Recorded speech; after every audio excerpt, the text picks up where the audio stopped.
Hello friends, ಇವತ್ತಿನ ಸಂಚಿಕೆಯಲ್ಲಿ ಏನಾಯಿತು ಅಂತ ನೋಡ್ಕೊಂಡು ಬರೋಣ ಬನ್ನಿ. ಅಮ್ಮ ಅಂತ ಅಮೂಲ್ಯ ಮುಂದೆ ಬರ್ತಾಳೆ. ಏಯ್ ಅಲ್ಲೇ ನಿಂತ್ಕೊಳ್ಳೆ, ನಾನೇನಾದರೂ ನಿನ್ನ ಜಾಗದಲ್ಲಿ ಇದ್ದಿದ್ರೆ ನೇಣು ಹಾಕ್ಕೊಂಡು ಸಾಯ್ತಿದ್ದೆ ಅಂತಾರೆ ಸೂರ್ಯಕಾಂತ್. ಏನು ಮಾಡೋದಣ್ಣ, ಕೆಲವರು ಹುಟ್ಟುವಾಗಲೇ ನಾಚಿಕೆ ಮಾನ ಮರ್ಯಾದೆ ಎಲ್ಲನೂ ಬಿಟ್ಟು ಹುಟ್ಟಿರ್ತಾರೆ. ಅವರಿಗೆ ಏನು ಮಾಡಿದರೂ ಏನು ವ್ಯತ್ಯಾಸನೇ ಆಗೋದಿಲ್ಲ. ಮನಸ್ಸೆಲ್ಲ ಕಲ್ಲು ಮಾಡ್ಕೊಂಡಿರ್ತಾರೆ.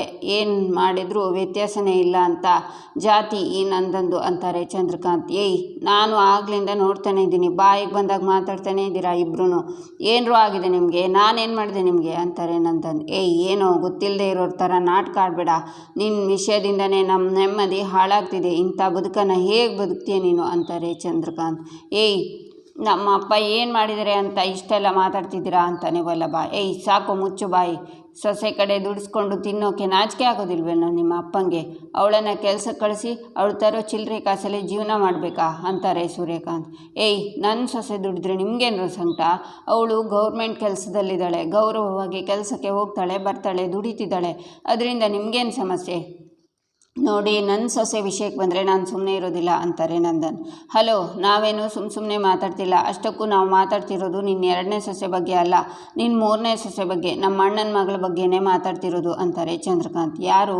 ಅಮೂಲ್ಯನ ಬಗ್ಗೆ ಹೇಳ್ತಿದ್ಯಾ ನೀನು ಅಂತಾರೆ ನಂದನ್. ಹೌದು, ಅವಳೇ ಟ್ಯೂಷನ್ ಮಾಡಿ ತರ್ತಾ ಇರೋ 2000ದಲ್ಲಿ ಬದುಕ್ತಿದ್ಯಲ್ಲೋ, ನಾಚಿಕೆಗೇಡು ನಿನ್ನ ಬದುಕು ಅಂತಾರೆ ಚಂದ್ರಕಾಂತ್. ಏಯ್ ಯಾರೋ ಹೇಳಿದ್ದು ನಿನಗೆ ಅವಳು ಟ್ಯೂಷನ್ ಮಾಡಿ ದುಡಿತಿದ್ದಾಳೆ ಅಂತ? ನೋಡಿ, ಅವಳು ಟ್ಯೂಷನ್ ಮಾಡಬೇಕು ಅಂತ ಹೇಳಿದ್ದು ನಿಜ, ಆದರೆ ನಾನು ಬೇಡ ಅಂದಮೇಲೆ ಗೌರವಯುತವಾಗಿ ಕಾಲೇಜಿಗೆ ಹೋಗ್ತಾ ಇದ್ದಾಳೆ.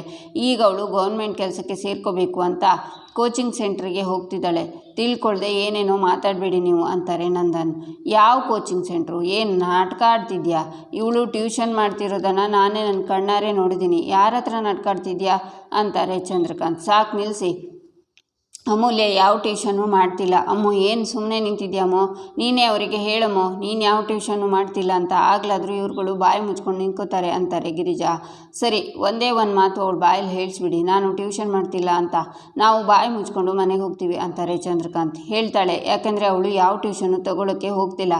ಅಮ್ಮು ಯಾಕೆ ಸುಮ್ಮನೆ ನಿಂತಿದ್ಯಾ? ಬಾಯಿ ಬಿಟ್ಟು ಹೇಳೆ ಅಂತಾರೆ ಗಿರಿಜಾ. ಹೇಳಮೂಲ್ಯ, ಯಾಕೆ ಸುಮ್ಮನೆ ನಿಂತಿದ್ಯಾ? ಮಾತಾಡು ಅಂತಾರೆ ನಂದನ್.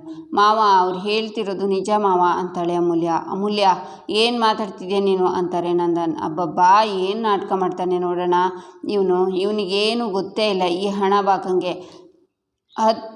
10 ಪೈಸೆ ಆದರೂ ಸರಿ, ಅದು ಬೇಕೇ ಬೇಕು ಅವನಿಗೆ. ಬರೀ 2000 ರೂಪಾಯಿಗೆ ಯಾರ್ದು ಮನೆಗೆ ಟ್ಯೂಷನ್ ಕಳಿಸ್ತಿದ್ದಾನೆ.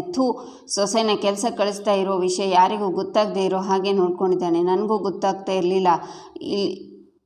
ಇವಳು ನನ್ನ ಮ್ಯಾನೇಜರ್ ಮನೆಗೆ ಟ್ಯೂಷನ್ ಹೇಳ್ಕೊಡೋಕ್ಕೆ ಹೋಗ್ತಾ ಇರೋದ್ರಿಂದ ಅಕಸ್ಮಾತ್ತಾಗಿ ನನಗೆ ಸಿಕ್ಕಿದ್ಲು ಅಂತಾರೆ ಚಂದ್ರಕಾಂತ್. ನೋಡು, ನನಗೆ ಈ ವಿಚಾರದಲ್ಲಿ ಗೊತ್ತಿಲ್ಲ. ಗಿರಿಜಾ, ಏನಿದು ನೀನೇನಾದರೂ ಅಂತಾರೆ ನಂದನ್. ಇಲ್ಲ ರೀ, ನನಗೂ ಈ ವಿಷಯ ಗೊತ್ತಿಲ್ಲ ಅಂತಾರೆ ಗಿರಿಜಾ. ನೋಡಿ, ನನಗೆ ಈ ವಿಷಯ ಗೊತ್ತಿರಲಿಲ್ಲ. ನಾನಂತೂ ನಮ್ಮನೆ ಹೆಣ್ಮಕ್ಳನ್ನ ದುಡ್ಕೊಂಡು ಬನ್ನಿ ಅಂತ ಕಳಿಸೋದಿಲ್ಲ ಅಂತಾರೆ ನಂದನ್. ಸಾಕು ಮಾಡಯ್ಯ ನಿನ್ನ ನಾಟಕನ. ನೀನೆಂಥ ಹಣ ಬಾಕ ಅನ್ನೋದಕ್ಕೆ ನಮ್ಮ ಹತ್ರ ಸಾಕ್ಷಿ ಇದೆ. ಇದಕ್ಕೂ ಮುಂಚೆ ಹಣದ ಆಸೆಗೆ ಬಿದ್ದು ನಿನ್ನ ಮಗನ ನಮ್ಮ ಅಣ್ಣನ ಮಗಳ ಹಿಂದೆ ಬೀಳೋ ಹಾಗೆ ಮಾಡಿ ನಮ್ಮನೆ ಒಡವೆನೆಲ್ಲ ದೋಚ್ಕೊಂಡು ಹೋಗಿದ್ಯಾ. ಆಗ ಒಡವೆ ಹುಚ್ಚು ಜಾಸ್ತಿಯಾಗಿ ನಮ್ಮ ಅತ್ತಿಗೆ ಒಡವೆನು ಈ ನಿನ್ನ 3ನೇ ಸೊಸೆಯಿಂದ ತರಿಸ್ಕೊಂಡು ಅದನ್ನು ನುಂಗಿ ನೀರು ಕುಡಿದ್ಬಿಟ್ಟಿದೆಯಲ್ಲೋ. ಏಯ್ ನೀನು ಹಣಬಾಕ ಅನ್ನೋದಕ್ಕೆ ಇದಕ್ಕಿಂತ ಸಾಕ್ಷಿ ಬೇಕೇನೋ ಅಂತಾರೆ ಚಂದ್ರಕಾಂತ್. ಏನು ಒಡವೆನಾ? ಏಯ್ ಏನರೋ ಮಾತಾಡ್ತಿದ್ದೀರಾ ನೀವು ಅಂತಾರೆ ನಂದನ್. ಏಯ್ ಅದೆಷ್ಟಯ್ಯ ನಾಟಕ ಮಾಡ್ತೀಯ ನೀನು? ಎಲ್ಲ ವಿಷಯಕ್ಕೂ ಏನು ಗೊತ್ತೇ ಇಲ್ಲ ಅನ್ನೋ ಥರ ಶಾಕ್ ಮೇಲೆ ಶಾಕ್ ಕೊಡ್ತಾನೆ ಇದೆಯಲ್ಲ. ಇಂಥ ಬಾಳು ಬದುಕೋಕ್ಕೆ ನಾಚಿಕೆ ಆಗಲ್ವಾ ನಿನಗೆ ಅಂತಾರೆ ಚಂದ್ರಕಾಂತ್. ನೋಡಿ, ನಾನು ನಿಜನೇ ಹೇಳ್ತಿದ್ದೀನಿ, ನಿಮ್ಮ ಮನೆಯಿಂದ ಅಮೂಲ್ಯಂಗೋಸ್ಕರ ಯಾವ ಒಡವೆನೂ ತರಿಸ್ಕೊಂಡಿಲ್ಲ ನಾನು ಅಂತಾರೆ ನಂದನ್. ನನ್ನ ಒಡವೆನೆಲ್ಲ ನಾನೇ ಅಮೂಲ್ಯಂಗೆ ಕೊಟ್ಟಿದ್ದು ರೀ. ಅಲ್ಲ, ಇಷ್ಟು ಚಿಕ್ಕ ವಿಷಯನ ಯಾಕೆ ಇಷ್ಟು ದೊಡ್ಡಕ್ಕೆ ಮಾಡ್ತಿದ್ದೀರಾ ನೀವು ಅಂತಾರೆ ಕಲಾವತಿ. ಕಲಾ, ಸುಮ್ಮನೆ ನಿಂತ್ಕೊಡ್ರೆ ಸರಿ ಅಂತಾರೆ ಸೂರ್ಯಕಾಂತ್. ಅಬ್ಬಬ್ಬಾ, ನಂದ ಗೋಕುಲ ಅಂತ ಹೆಸರಿಟ್ಕೊಂಡು ದೊಡ್ಡ ನಾಟಕದ ಕಂಪ್ನಿನೇ ನಡೆಸ್ತಿದ್ದಿಲ್ಲಯ್ಯ ನೀನು. ಮನೇಲಿರೋರು ಎಲ್ಲರೂ ಒಂದೊಂದು ಥರ ನಾಟಕಕಾರರು. ಅಪ್ಪ ಅಮ್ಮ ಚಿಕ್ಕಪ್ಪ ಚಿಕ್ಕಮ್ಮ ಇವ್ರು ಯಾರ ಪ್ರೀತಿನೂ ಬೇಡ, ಅವ್ರ ಮರ್ಯಾದೆ ಹೋದರೂ ಪರವಾಗಿಲ್ಲ, ಆದರೆ ಒಡವೆಗಳು ಮಾತ್ರ ಬೇಕು ಅಂತ ಎತ್ಕೊಂಡು ಹೋಗಿರೋ ಅವಳು. ಯಾವನಾದರೂ ಸರಿ, ದುಡ್ಡು ತಂದರೆ ಸಾಕು ಅಂತ ಬದುಕ್ತಾ ಇರೋ ನೀನು ಅಂತಾರೆ ಚಂದ್ರಕಾಂತ್. ಏಯ್ ಇನ್ನು ಒಂದೇ ಒಂದು ಮಾತು ನಮ್ಮ ಅಪ್ಪನ ಬಗ್ಗೆ ಕೆಟ್ಟದಾಗಿ ಮಾತಾಡಿದರೆ ಹುಟ್ಟಲಿಲ್ಲ ಅನಿಸ್ಬಿಡ್ತೀನಿ ಅಂತಾನೆ ಕೇಶವ. ಸುಮ್ಮನಿರು, ತಪ್ಪು ನಮ್ಮಿಂದಾಗಿದೆ. ಅನ್ಸ್ಕೊಳ್ಳೋ ಸ್ಥಾನದಲ್ಲಿ ನಿಂತಿದ್ದೀವಿ, ಅನ್ಸ್ಕೋಬೇಕು ಅಷ್ಟೇ ಅಂತಾರೆ ನಂದನ್. ಅಲ್ಲಪ್ಪ ಅಂತಾನೆ ಕೇಶವ. ಸುಮ್ಮನಿರೋ ಕೇಶವ ಅಂತಾರೆ ನಂದನ್. ಮದುವೆ ದಿನ ನಮ್ಮ ಮನೆ ಮಗಳು ಯಾವನ ಜೊತೆನೂ ಓಡೋದಾಗ ನಮಗೆ ಚಿಂತೆ ಆಗಿತ್ತು, ಆದರೆ ಇವ್ರ ಜೊತೆ ಅಂತ ಗೊತ್ತಾದ ಮೇಲೆ ಇವಳು ಬ್ಲೂ ಪ್ರಿಂಟು ನಮಗೆ ಗೊತ್ತಾಯಿತು. ಚಿಲ್ಲರೆ ಕಾಸಿಗೆ ಬದುಕು ಹಾಸಿಗೆ ಇದ್ದಷ್ಟು ಕಾಲು ಚಾಚು ಅನ್ನೋದಕ್ಕೆ ಹಾಸಿಗೆನೇ ಇಲ್ಲದೆ ಇರುವಂಥ ಗತಿ ನೋಡು ಇವಾಗ. ಬರೀ 2,000 ಆದರೂ ಸರಿ, ಹೋಗಿ ಆಚೆ ದುಡ್ಕೊಂಡು ಬಾ ಅಂತಿರೋ ಅತ್ತೆ ಮಾವ ಅದ್ಭುತ. ಅಮ್ಮೋ ಅದೇನು ಪುಣ್ಯ ಮಾಡಿದ್ಯೋ, ಹುಡುಕಿ ಹುಡುಕಿ ಇಂಥ ಮನೆ ಸೇರಿಕೊಂಡಿದ್ದೆ ನೀನು. ನಂದ ಅವತ್ತು ಏನಂದೆ ನೀನು? ನನಗೆ ಹೆತ್ತ ತಾಯಿನ ನೋಡ್ಕೊಳ್ಳೋಕ್ಕಾಗಲ್ಲ, ನೀವಿಬ್ಬರು ಕಣ್ಣಲ್ಲಿ ಕಣ್ಣಿಟ್ಟು ನೋಡ್ಕೋತೀನಿ ಅಂತನಾ? ನೀವು ನಮ್ಮನೆ ಒಡವೆನೆಲ್ಲ ಮಾರ್ಕೊಂಡಿರೋ ದುಡ್ಡಲ್ಲಿ ನಮ್ಮ ಅಮ್ಮನೇನು ಇಡೀ ಊರನ್ನು ಬೇಕಿದ್ರೂ ಸಾಕ್ಬೋದು ಬಿಡಿ. ಅದೇನೋ ಕನ್ನಡದಲ್ಲಿ ಹೇಳ್ತಾರಲ್ಲ, ಯಾರ್ದು ದುಡ್ಡು ಎಲ್ಲ ಮಂಜಾತ್ರೆ ಅಂತ, ಆ ಥರ ಆಗೋಯ್ತು ನಿಮ್ಮ ಬದುಕು ಅಂತಾರೆ ಚಂದ್ರಕಾಂತ್. ಗಿರಿಜಾ ಏನು ನೋಡ್ತಿದ್ಯಾ? ಅವ್ರ ಮಾತು ಕೇಳಿಸ್ಕೊಳ್ಳೋಕೆ ಆಗ್ತಿಲ್ಲ. ಎಲ್ಲಿದೆ ಒಡವೆ? ಮೊದಲು ಅವ್ರ ಮುಖಕ್ಕೆ ಎಸಿರಿ ಅಂತಾರೆ ನಂದನ್. ರೀ, ಒಡವೆನೆಲ್ಲ ಬ್ಯಾಂಕ್ ಲಾಕರಲ್ಲಿದ್ದೀರಿ ಅಂತಾರೆ ಗಿರಿಜಾ. ನೋಡಿದ್ಯಾ, ಆ ಒಡವೆ ಬಗ್ಗೆ ನನಗೆ ಗೊತ್ತೇ ಇಲ್ಲ ಅಂತೀಯ, ಆದರೆ ನಿನ್ನ ಹೆಂಡತಿ ಒಡವೆ ಲಾಕರ್ನಲ್ಲಿದೆ ಅಂತ ಹೇಳ್ತಾಳೆ. ಅದೆಷ್ಟು ಅಂತ ನಾಟ್ಕಾಡ್ತೀಯ? ದೊಡ್ಡದಾಗಿ ಮೇಷ್ಟ್ರ ಥರ ಎಲ್ರಿಗೂ ಪಾಠ ಮಾಡ್ತೀಯ. ಆ ಕೆಲಸ ಮಾಡಬೇಡಿ, ಈ ಕೆಲಸ ಮಾಡಬೇಡಿ, ಸುಳ್ಳು ಹೇಳಬೇಡಿ ಅಂತ ಮಾಡೋದೆಲ್ಲ ಅನಾಚಾರ, ಮನೆ ಮುಂದೆ ಬೃಂದಾವನ ಅಂತ ನಿನ್ನ ನೋಡೇ ಬರ್ದಿರಬೇಕು ಅಂತಾರೆ ಚಂದ್ರಕಾಂತ್.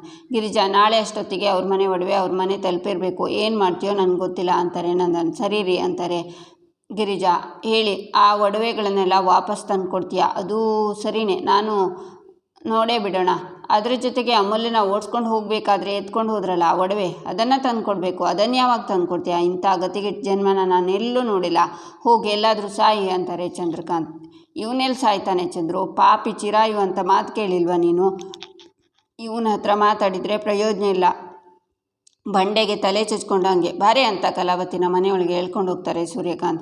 ಇನ್ನು ಏನು ತಲೆ ತಕ್ಕೊಂಡು ಇಲ್ಲೇ ನಿಂತಿದ್ಯಾ? ಬೀದಿಲಿ ನಿನ್ನ ಮರ್ಯಾದೆ ಹೋಗಿದೆ, ಹೋಗೋ ಒಳಗಡೆ ಅಂತಾರೆ ಚಂದ್ರಕಾಂತ್. ನಂದನ್ ಒಳಗೆ ಹೋಗ್ತಾರೆ. ಎಲ್ಲರೂ ಹೋಗ್ತಾರೆ. ಈಚೆ ನಂದನ್ ಮನೆಯೊಳಗೆ ಸಿಟ್ಟಿನ ನಿಂತಿರ್ತಾರೆ. ಅಮೂಲ್ಯ, ನಿನ್ನ ಜೊತೆ ಮಾತಾಡಬೇಕು, ರೂಮಿಗೆ ಬಾ ಅಂತಾನೆ ವಲ್ಲಭ.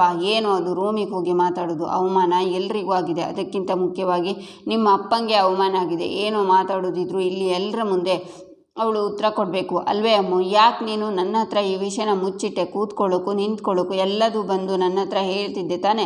ಅಂಥದ್ರಲ್ಲಿ ಇಷ್ಟು ದೊಡ್ಡ ವಿಷಯನ ನನ್ನ ಹತ್ರ ಯಾಕೆ ಮುಚ್ಚಿಟ್ಟೆ? ನಿಮ್ಮ ಮಾವ 1 ಸಲ ಅಲ್ಲ 2 ಸಲ ಹೇಳಿದ್ರು ತಾನೆ ಈ ಟ್ಯೂಷನ್ ಎಲ್ಲ ಮಾಡೋದು ಬೇಡ ಅಂತ. ಹೋದ ಸಲ ಸಮಾಧಾನವಾಗಿ ಹೇಳಿದರು, ಈ ಟ್ಯೂಷನ್ ಎಲ್ಲ ಬೇಡ, ಚೆನ್ನಾಗಿ ಓದ್ಕೊ, ಒಂದೊಳ್ಳೆ ಕೆಲಸ ಇಡಿ ಅಂತ. ಆದರೆ ಅದನ್ನೆಲ್ಲ ಬಿಟ್ಟು ಈ ಟ್ಯೂಷನ್ ಮಾಡೋ ಕೆಲಸನ ಯಾಕೆ ಮಾಡಿದೆ ನೀನು ಅಂತಾರೆ ಗಿರಿಜಾ. ನಿನ್ನ ಕಾಲೇಜ್ ಫೀಸು ನಾನೇ ಕಟ್ತಿದ್ದೀನಿ. ಕೇಳಿದಾಗ ಪಾಕೆಟ್ ಮನಿನೂ ಕೊಡ್ತೀನಿ. ನಿಂಗೇನು ಕಡಿಮೆ ಆಗಬಾರ್ದು ಅಂತ ಡೇ ಆ್ಯಂಡ್ ನೈಟ್ ಕಷ್ಟಪಟ್ಟು ದುಡಿತಿದ್ದೀನಿ. ಅಂಥದ್ರಲ್ಲಿ ಇಂಥದ್ದೆಲ್ಲ ಯಾಕೆ ಬೇಕಿತ್ತು ನಿನಗೆ? ನನಗೀಗ ಒಂದು ವಿಷಯ ಗೊತ್ತಾಗಲೇಬೇಕು. ಅಂಥ ಖರ್ಚು ನಿನಗೇನೇ ಇತ್ತು? ನಿನಗೆ ಆ ಥರ ಖರ್ಚಿತ್ತು ಅನ್ನೋದಾಗಿದ್ದರೆ ನನಗೆ ಹೇಳ್ಬೋದಾಗಿತ್ತಲ್ಲ. ಏನೋ ವ್ಯವಸ್ಥೆ ಮಾಡಿ ಸಾಯ್ತಿದ್ದೆ ನಾನು ಅಂತಾನೆ ವಲ್ಲಭ. ನನ್ನ ಪ್ರಾಬ್ಲಮ್ ಅದೇ ವಲ್ಲಭ. ನೀನು ಮಾವಂಗೆ ದುಡ್ಡು ಕೊಡಬೇಕು, ಏನೇನೋ ಕೆಲಸ ಮಾಡ್ತಿದ್ಯಾ, ಅದು ನನ್ನ ಕೈನಲ್ಲಿ ನೋಡೋಕ್ಕಾಗ್ತಿಲ್ಲ. ಅದಕ್ಕೆ ನಾನು ಈ ಕೆಲಸ ಮಾಡಿದೆ ಅಂತಾಳೆ ಅಮೂಲ್ಯ. ನೀನು ಯಾಕೆ ನಮ್ಮ ಅಪ್ಪ ಅಮ್ಮನ ವಿಷಯದಲ್ಲಿ ಮೂಗು ತುರ್ಸ್ಕೊಂಡು ಬರ್ತಿದ್ಯಾ?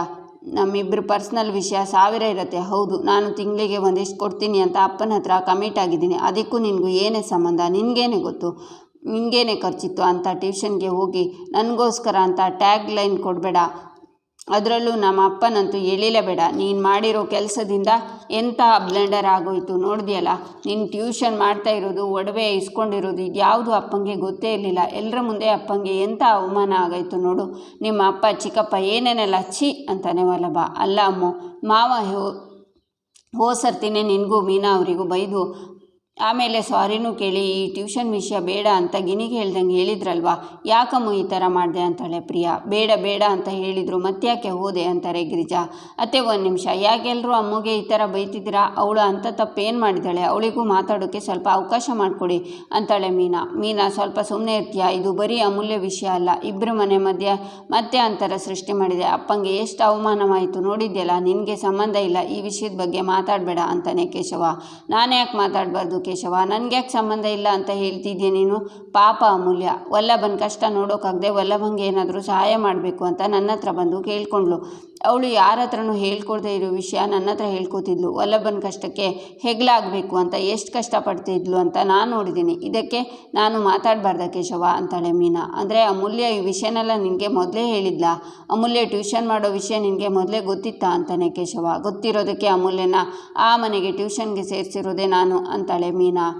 ಈಚೆ ಸೂರ್ಯಕಾಂತ್ ನಿನ್ನ ಗಂಡನ ಬೆನ್ನಿಗೆ ಚೂರಿ ಹಾಕಿದವಳಿಗೆ ನಿನ್ನ ಒಡವೆನೆಲ್ಲ ಕೊಟ್ಟಿದ್ದಿಲ್ಲ, ಅದು ನನಗೊಂದು ಮಾತು ಹೇಳಿದೆ, ಅದರಿಂದ ನಮ್ಗೆ ಆದ ನೋವು ಅವಮಾನ ಎಲ್ಲ ಮರ್ತೋಯ್ತಾ ನಿನಗೆ? ಇನ್ನೊಂದು ಸಲ ಈ ಥರ ಏನಾದರೂ ನನ್ನ ಕಣ್ಣು ತಪ್ಪಿಸಿ ಮಾಡಿದರೆ ತಲೆ ಒಡೆದು ಹಾಕ್ಬಿಡ್ತೀನಿ, ಹುಷಾರ್ ಅಂತಾರೆ.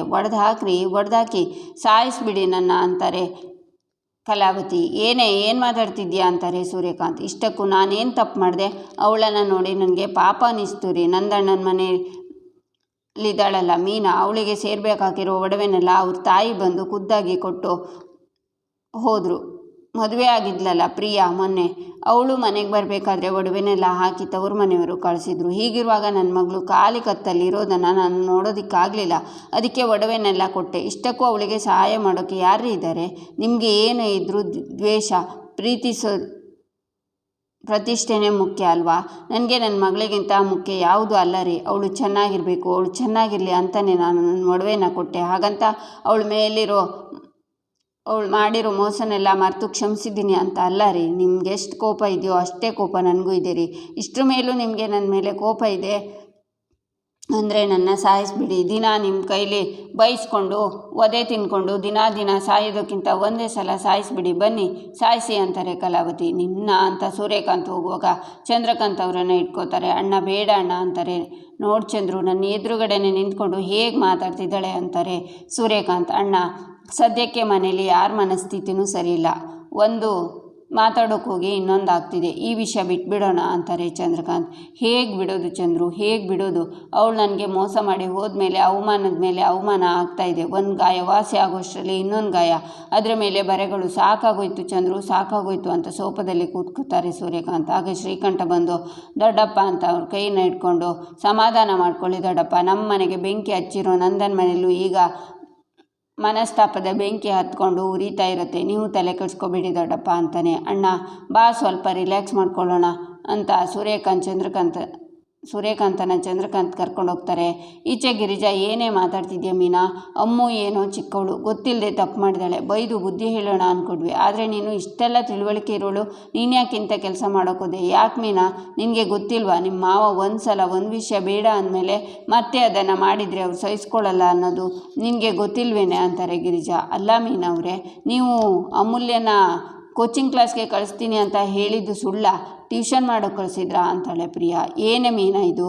ನೀನು ನಮ್ಮ ಹತ್ರ ಈ ವಿಷಯ ಮುಚ್ಚಿಟ್ಟಲ್ಲ ಮೀನಾ. ಈ ಮನೆಗೆ ಬಂದಾಗಿಂದ ನಿನ್ನನ್ನು ಒಂದು ಸಲನಾದರೂ ಅತ್ತೆ ಥರ ನೋಡ್ಕೊಂಡಿದ್ದೇನೆ, ಹೆತ್ತು ಅಮ್ಮನ ಥರ ನೋಡ್ಕೊಂಡಿದ್ನಲ್ಲೇ, ನನ್ನ ಹತ್ರನೂ ಈ ವಿಷಯ ಮುಚ್ಚಿಟ್ಟಿಯಲ್ಲ, ನಿನಗೆ ಹೇಗೆ ಮನಸ್ಸು ಬಂತು ಅಂತಾರೆ ಗಿರಿಜಾ. ಅತ್ತೆ, ನಾನು ಬಂದು ಅಮೂಲ್ಯ ಮತ್ತು ಟ್ಯೂಷನ್ ಮಾಡ್ತಾಳೆ ಅಂತ ಹೇಳಿದಿದ್ರೆ ಮಾವನ ಮೇಲಿರೋ ಗೌರವಕ್ಕೆ ಭಯಕ್ಕೆ ನೀವು ಬೇಡ ಅಂತ ಹೇಳ್ತಿದ್ರಿ, ಆದರೆ ಅಮೂಲ್ಯಗೆ ಈ ಕೆಲಸ ಮಾಡೋ ಅನಿವಾರ್ಯವಾಗಿತ್ತು. ಸ್ವಲ್ಪ ಸಮಯ ಬಿಟ್ಟು ಈ ವಿಷಯನ ನಿಮ್ಮ ಹತ್ರ ಹೇಳ್ತಿದ್ವಿ, ಆದರೆ ಅಷ್ಟರಲ್ಲಿ ಇಷ್ಟೆಲ್ಲ ಆಗೋಯ್ತು. ಆ ಚಂದ್ರಕಾಂತ್ ಅವರು ಈ ವಿಷಯನ ಇಟ್ಕೊಂಡು ಈ ಥರ ಅವಮಾನ ಮಾಡ್ತಾರೆ ಅಂತ ನನಗೆ ಗೊತ್ತಿರಲಿಲ್ಲ ಅತ್ತೆ ಅಂತಾಳೆ ಮೀನಾ. ಏನೇ ಹೇಳ್ತಿದ್ಯಾ ಮೀನಾ? ಅವತ್ತು ಅಪ್ಪನೇ ಎಲ್ಲರ ಮುಂದೆ ಹೇಳಿರಲಿಲ್ವಾ ಈ ಮನೆಯವರಿಗೆ ಆ ಮನೆಯವರಿಗೆ ಇವಳು ಟ್ಯೂಷನ್ ಮಾಡೋ ವಿಷಯ ಗೊತ್ತಾದರೆ ಎಲ್ಲರ ಮುಂದೆ ಮರ್ಯಾದೆನೇ ತೆಗಿತಾರೆ ಅಂತ? ಮೀನಾ, ಅಮೂಲ್ಯ ಈ ಕೆಲಸ ಮಾಡಿದಾಳೆ ಅಂತ ನಮಗೆ ಬೇಜಾರಾಗಿದೆ, ಆದರೆ ಇದಕ್ಕೆ ನೀನು ಸಾಥ್ ಕೊಟ್ಟಿದ್ಯಾ ಅಂತ ಇರಿಟೇಟ್ ಆಗ್ತಿದೆ ಅಂತಾನೆ ಕೇಶವ. ಯಾಕೆ ಕೇಶವ ಇರಿಟೇಟ್ ಆಗ್ತಿದ್ಯಾ? ಅಂಥದ್ದೇನಾಗಿದೆ ಈಗ? ಏನೋ ದೊಡ್ಡ ಅಪರಾಧ ಮಾಡಿದ್ವಿ ಅನ್ನೋ ಥರ ಮಾತಾಡ್ತಿದ್ದೀರಾ ಎಲ್ಲರೂ ಅಂತಾಳೆ ಮೀನಾ. ಏನೂ ಆಗಿಲ್ಲ ಅಂತ ಹೇಳೋಕ್ಕೆ ಬರಬೇಡ.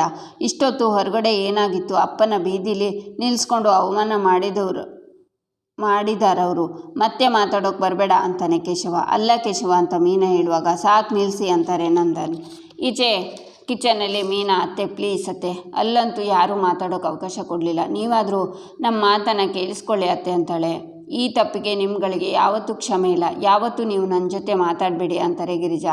ಅತ್ತೆ ಅಂತಾಳೆ ಮೀನಾ. ಆಗ ಪಾತ್ರೆನ ಬಿಸಾಕಿ ಹೊರಟೋಗಿ ಇಲ್ಲಿಂದ ಅಂತ ಕೂಗ್ತಾರೆ ಗಿರಿಜಾ. ಮೀನಾ ಅಮೂಲ್ಯ ಬರ್ತಾರೆ. ಈಚೆ ನಂದನ್ ಹೊರಗಡೆ ಕೂತಿರ್ತಾರೆ. ಆಗ ವಲ್ಲಭ, ಅಪ್ಪ ನಿಮಗೆ ಇವತ್ತು ಎಷ್ಟು ನೋವಾಗ್ತಾ ಇದೆ ಅಂತ ಅರ್ಥ ಆಗ್ತಿದೆ. ಅಮೂಲ್ಯ ಹೀಗೆ ಮಾಡ್ತಾಳೆ ಅಂತ ನನಗೆ ಗೊತ್ತಿರಲಿಲ್ಲಪ್ಪ, ತಪ್ಪಾಯ್ತಪ್ಪ, ಪ್ಲೀಸ್ ಕ್ಷಮಿಸ್ಬಿಡಿ, ಸಾರಿ ಅಂತಾನೆ ಕೇಶವ. ಆಗ ನಂದನ್ ವಲ್ಲಭನ ಹೆಗಲ ಮೇಲೆ ಕೈ ಇಡ್ತಾರೆ. ವಲ್ಲಭ ಶಾಕ್ನಿಂದ ಕೇಶವನ ನೋಡ್ತಾನೆ. ಇಲ್ಲಿಗೆ ಈ ಸಂಚಿಕೆ ಮುಕ್ತಾಯವಾಗುತ್ತೆ. ಮುಂದಿನ ಸಂಚಿಕೆಗಾಗಿ ನಮ್ಮ ಚಾನಲನ್ನು ನೋಡಿ ಸಬ್ಸ್ಕ್ರೈಬ್ ಮಾಡಿ, ಲೈಕ್ ಮಾಡಿ, ಸಪೋರ್ಟ್ ಮಾಡೋದನ್ನು ಮರಿಬೇಡಿ.